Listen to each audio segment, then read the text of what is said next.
We're revealing a brand new Star Wars game on the show today. Say what?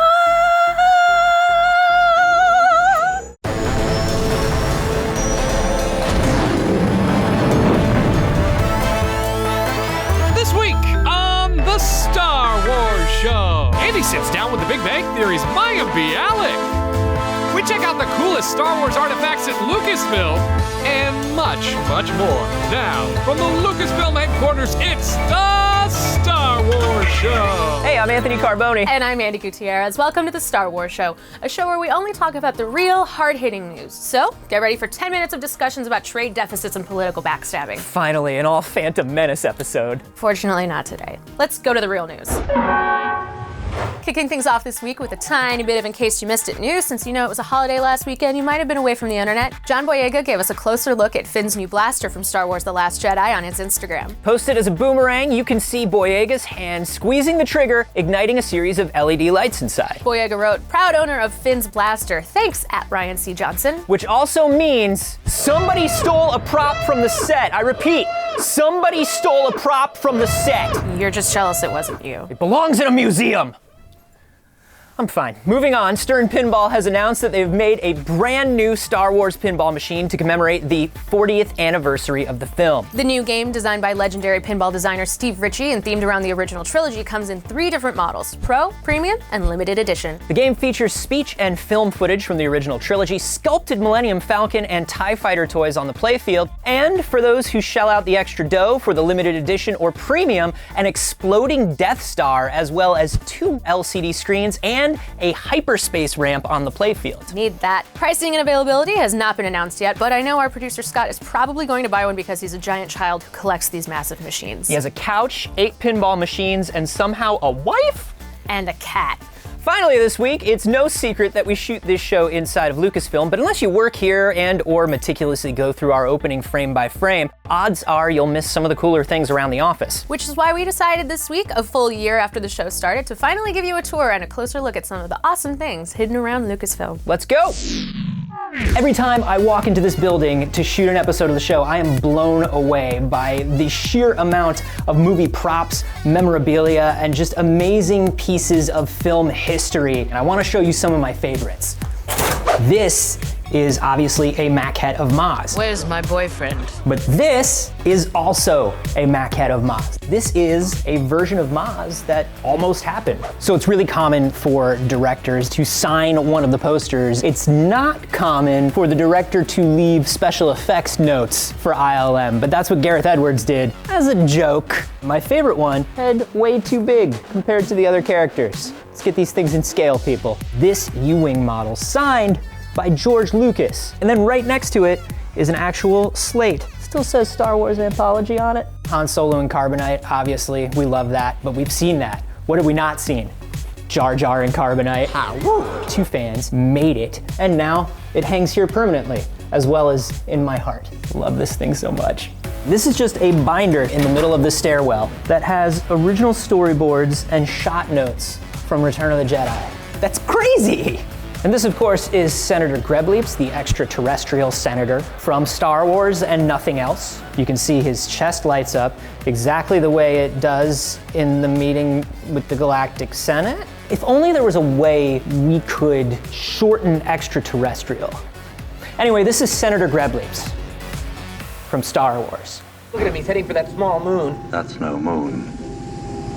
Guys, this week I am joined in the studio by Mayim Bialik. You might know her as Blossom, as Dr. Amy Farrah Fowler on Big Bang Theory, or as real-life neuroscientist, geek mom, writer, multi-hyphenate talented lady. Thank you. It's nice to finally get you here because you are such a huge Star Wars fan. Yes. You came to the Star Wars Celebration Anaheim a few years ago, correct? Yeah, I think so. Gosh, I had forgotten about that. Yeah, my boys are 8 and 11, so I've been trying to kind of, make this part of their life as soon as possible, so. Have their experiences and their, processing of Star Wars affected how you perceive things? Like I've talked to people who are like, I hated Jar Jar, but my kid really likes Jar Jar. Oh no, we wouldn't allow them to be too big of a fan of Jar Jar.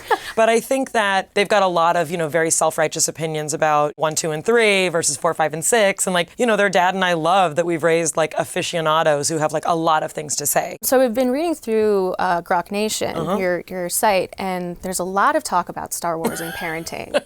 I'm curious to see how parenting through Star Wars has changed your relationship to the stories. Well, part of that I credit our editor, Esther Kostanowitz, who kind of guides me in particular in all of our writing. And we've been really interested in finding ways, to kind of use that as a platform for also like helping people understand sort of what it's like to parent in this day and age when the things that our kids like are also the things we liked. Right.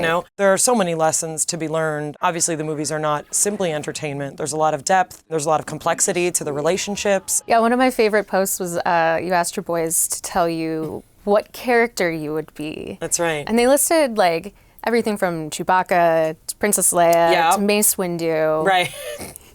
Yep. What was that like, learning those bits about you? Well, I think it's interesting. I think it shows, also some of like the universal aspects of the characters that so many of us find so beloved. I'm kind of a C-3PO type, so I think that works very well for my children now that they're older and kind of have, a lot of judgment about me as a parent. But yeah, they make a lot of jokes about, me as Darth Vader. And actually, when The Big Bang Theory came out as a Lego set, the first thing my older son wanted to do was put my head on Darth Vader's body. Nice. So he took Amy Farrah Fowler's head and he just put her right on Darth Vader's Lego body. Now that's an experience not many That's people something get. to tell a therapist, isn't it?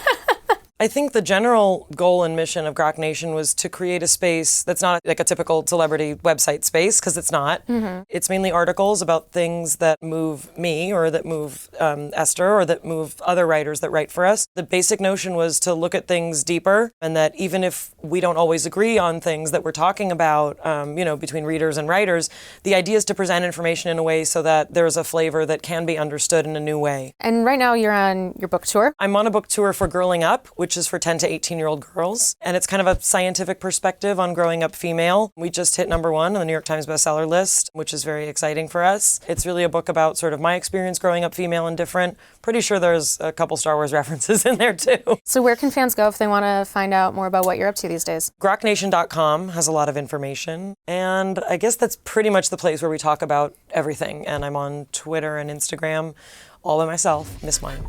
Cool, awesome. Well, thank you so much. Thank you. This was really great. It was an absolute pleasure to have you here. Thank you.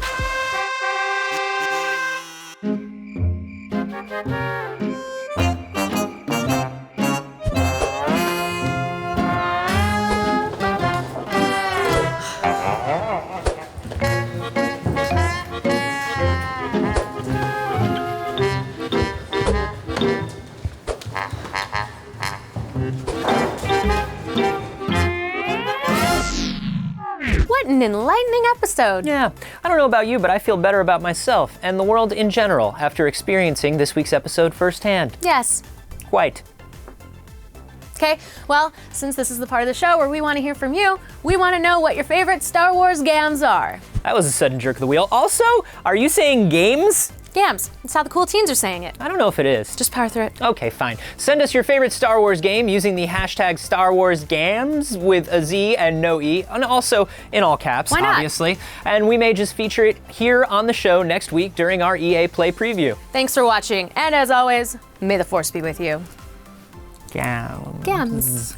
It's just so natural. It rolls right off the tongue, Gams. It does. Gams. Gams.